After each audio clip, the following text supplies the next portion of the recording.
SSC ভবনের ভেতরে বাইরে যখন আন্দোলনকারীরা তারা অনশন শুরু করছেন, তখন এই আন্দোলনকারী চাকরিহারাদের মধ্যেই ফাটল। সন্ধ্যা থেকে এসএসসি ভবনের সামনে একেবারে তুল কালাম কাণ্ড। আন্দোলনে যোগ না দেওয়া চাকরিহারাদের সোশ্যাল মিডিয়াতে তোপ দেগে পোস্ট। আন্দোলনকারীদের একাংশের বাড়িতে বসে থাকতে লজ্জা লাগছে না, এরকমই একের পর এক পোস্ট করা হচ্ছে। রক্তিমা দাস আমাদের সঙ্গে রয়েছেন প্রতিনিধি টেলিফোন লাইনে। রক্তিমা, কি পোস্ট? তাহলে কি আন্দোলনকারীদের মধ্যেও একটা বিভাজন স্পষ্ট হচ্ছে?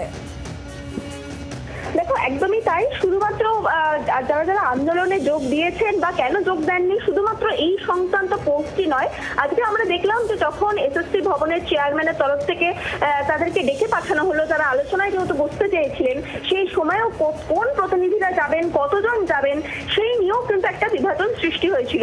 দেখো, প্রথমে বলা হয়েছিল 7 জন ভেতরে যাবেন, কিন্তু পরবর্তীকালে আরো যারা ওখানকার চাকরিহারা যারা ছিলেন তারা কিন্তু বলতে থাকেন যে তাদেরও প্রতিনিধিরা যাবে, এবং সেই জায়গা থেকে 7 থেকে বেড়ে সংখ্যাটা 13তে হয়।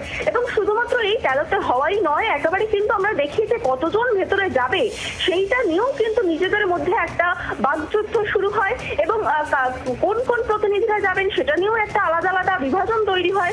এবং শুধুমাত্র তাই নয়, দেখো, যখন তারা বেরিয়ে এলেন, যখন মিটিং শেষে বেরিয়ে এলেন, তখনও যখন তারা সিদ্ধান্ত নিলেন যে এই মিটিং ফলপ্রসূ হলো না, তারা ওখানে অবস্থান বিক্ষোভ করবেন, সেই জায়গা থেকেও কিন্তু দেখা গেল তারপরে অনেকেই বেরিয়ে চলে যাচ্ছিলেন। এবং তারপরে সেখানেও একেবারে দাঁড়িয়ে প্রতিনিধিরা ওখানে মাইকিং করতে লাগলেন। শুধুমাত্র মাইকিং এই কিন্তু থেমে থাকেনি, যেমনটা তুমি বললে, ওখানকার যারা আন্দোলনের অন্যতম মুখ, তাদের দেখা যায় পরপর তারা ফেসবুক পোস্টও করছেন যে কেন সেখান থেকে তারা বাড়ি চলে যাচ্ছেন, অনেকেই বাড়ি চলে যাচ্ছেন।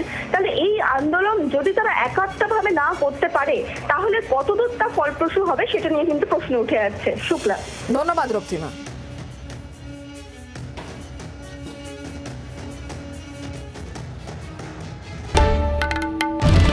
বাংলার আওয়াজ, বাঙালির আবেগ, জি 24 ঘন্টা।